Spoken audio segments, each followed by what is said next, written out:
Local 4 News starts now with a breaking news alert. And that's coming to us from Oakland Township, where police have identified a person of interest now in the hit-and-run crash that killed a Michigan State senior. 22-year-old Benjamin Cable was killed as he walked down Rochester Road early Sunday morning. Investigators have seized the car they believe was used in that hit-and-run. They say it was found at a home not far from the crash scene. No arrests have been made. Our other top story at this 6 o'clock hour, a growing problem in neighborhoods all over Metro Detroit. But in Ferndale, one package thief has gotten so bad he has neighbors now joining together in an effort to try to catch him. With most shopping now done online, thieves go around neighborhoods looking for an easy score, especially as we saw around the holidays. And that's what's happening in Ferndale. And neighbors say enough is enough. Our Sean Lay is live tonight with what they're doing to try to catch this guy. Sean. Well, they're turning into part-time detectives, Kimberly and Devin. And here's the deal. It's the point that this guy is creeping around people's homes at 4:30 in the morning while people are right inside asleep. And take a look. People have just had it with this type of criminal behavior. No neighborhood is immune to them. They are crimes of opportunity. The criminals have a nickname everybody knows: the Porch Pirate. And this Porch Pirate in Ferndale has touched a nerve in this neighborhood. A homeowner here is sharing this video with me so I can share it with you. At 4:26 New Year's morning, this guy was driving street to street, house to house in the area of Lennon Memorial Park in Ferndale. In the background, his red Jeep Compass. He's in his gray sweats with the hood around his face, and he helps himself to the packages on this porch. One containing a pricey Lululemon bag, someone's Christmas gift. Captured on the Ring doorbell camera and now getting lots of attention. When I show you that, what's the first thing that goes through your mind? Piece of crap. Needs to get a job. Cameras are so clear now. When the victim posted this video on the Nextdoor app, not only are neighbors saying this guy also stole their packages, but they're highlighting big clues about the thief like detectives, from his face to his distinct slip-on sneakers. It's absolutely ridiculous. I don't know why it's happening. It happens more times than not and more frequent. What would you tell that guy? Don't do it to my house. Your neighbor said, get a job. Yeah, definitely. You know, it puts a little, you look over your shoulder a little bit more than normal, I think.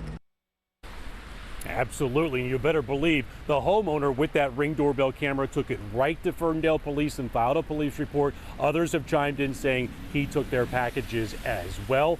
And police are now looking for him. Maybe you know who he is. We're live tonight in Ferndale. Sean Lay, Local 4, back to you. Yeah, okay. Sean, thanks. Devin. Residents say the issues inside the Village Oak apartments in Farmington Hills have been ongoing now since last month's winter storm. Some of the problems so significant, at least one family was forced to just move out altogether. Victor Williams live tonight with that family story and how the management company is responding. Victor. Yes, Devin, it's been a little over a week since we've had those winter storms, but we are still feeling the effects. Some families still to this day.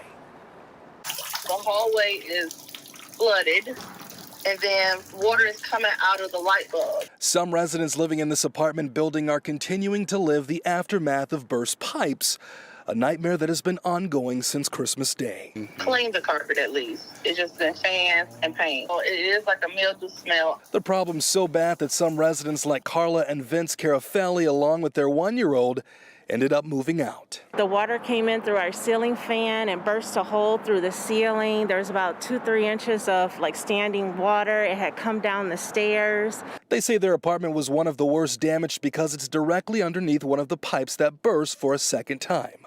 But they believe there's a deeper issue. When our landlord came, he sent a crew to come out with blowers, and they said that the reason why the pipe burst was because it wasn't insulated and there's no heat in the laundry room. The Carafellis insist the last straw was when they noticed paint being applied over walls believed to contain mildew and other hazards that could harm their son, who was just 1 at the time.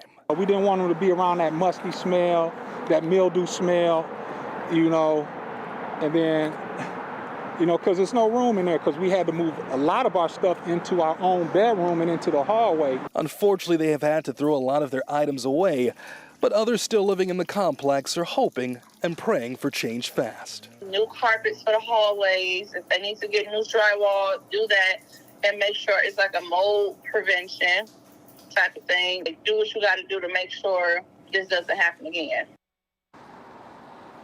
Now, we received a statement from the management company behind Village Oaks Apartments that's Captain Communities, which suggests the damage was not as bad as it seems despite the video. It reads in part, quote, "One unit had water damage, but they declared the unit was habitable. The next day, we identified 2 other apartment units that required minor repairs, but were still habitable.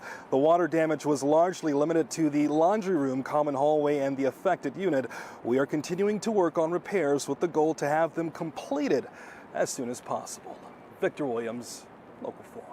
All right, Victor. Senator Debbie Stabenow is not going to run for a 5th term on Capitol Hill. Michigan's first woman senator says it is time to pass the torch to the next generation.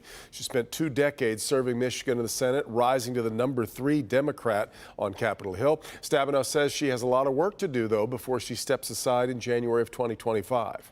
I certainly wrestled with it. It's a big decision.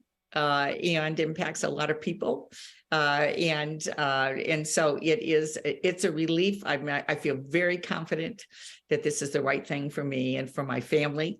And now I'm just moving ahead to plan how these next 2 years, how we get a 5-year farm bill done, how do we move forward in Michigan. I've got a lot more to do. Open Senate seats are relatively rare prizes, so her decision will open up a seat in the key battleground state of Michigan during a presidential election year. Some Democratic names being floated around to succeed her include Transportation Secretary Pete Buttigieg, who said he's not really interested in the job, but also Congresswoman Alyssa Slotkin and State Senator Mallory McMorrow. Breaking news from the House, where the battle for Speaker continues to drag on.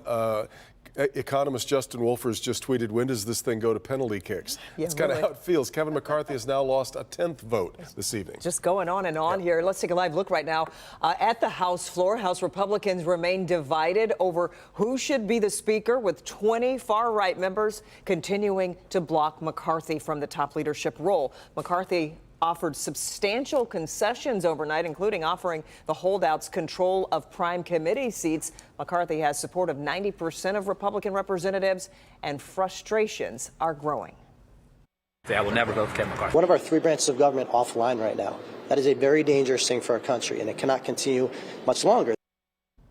And the delay to elect a House Speaker means no committee assignments and no new members being able to be sworn in. And that means new Representatives Sri Tanadar and John James of Michigan still waiting to become members of Congress. Megan Woods live now with more. So a lot of confusion around this right now, this weird stalemate in Washington. Megan? That's right, Devin. And there's a concern here that it's not just delaying swearing in those new members, it's delaying helping people, the same people who voted these leaders in. I rise to nominate Kevin McCarthy, Speaker of the House. That's John James on the House floor earlier today. We need a conservative fighter to help this country get back on the right track. But the first thing we need to do is elect Leader McCarthy as Speaker of the House. I'm ready to make history, and I know you are. I'm excited to work with each and every single one of you because we have a job to do. He was elected for Michigan's 10th congressional district back in November, but because of this holdup, he hasn't been sworn in. Same goes for Sri Tanadar. This is nonsense, and this is not a way to do people's work. He was elected to represent Michigan's 13th district. He says this is wasting valuable time.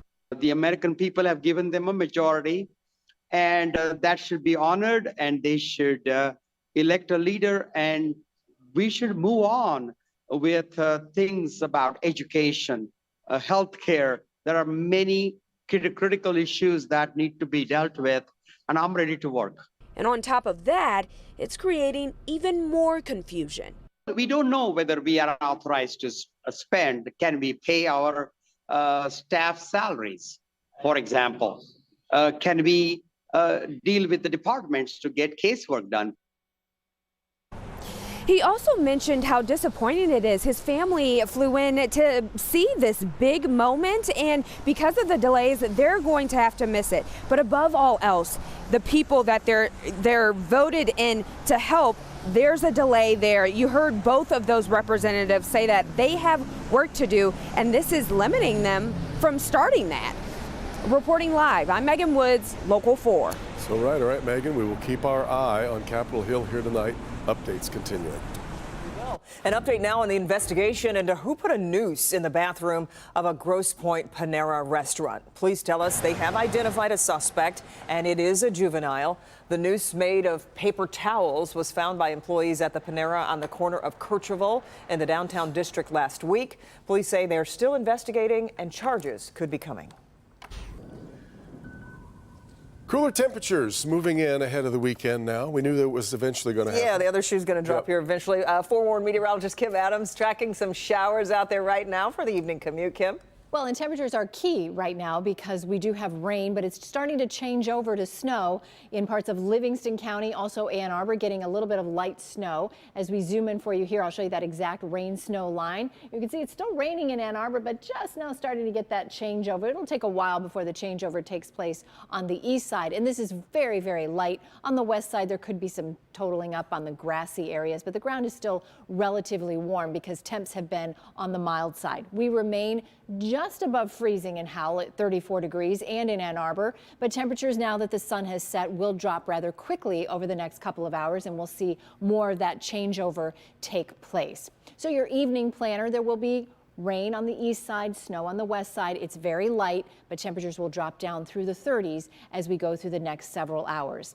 Take a look at the temperature trend for the next several days. Now, we're technically above normal for this time of year, as it's 33 degrees for our average high, and we'll be all the way up to 41 by Tuesday. But when are we going to see the sunshine? I'll talk about that coming up in the forecast. But if you are headed out tonight and you want to know exactly where that rain-snow line is in between newscasts, the best way to do it is to download the free Forewarn Weather app. Just go to your favorite app store, type in WDIV, and download the Forewarn Weather app today. Okay, Kim, Local 4 News 6 just getting started. Coming up, a perfect way to start the new year. Our Dr. Frank McGeorge will join us to explain why right now is the best time to book a doctor's appointment. Also, there's word the NFL could be making changes to its playoff format. That could actually benefit the Lions. Bernie will break that down ahead tonight in sports.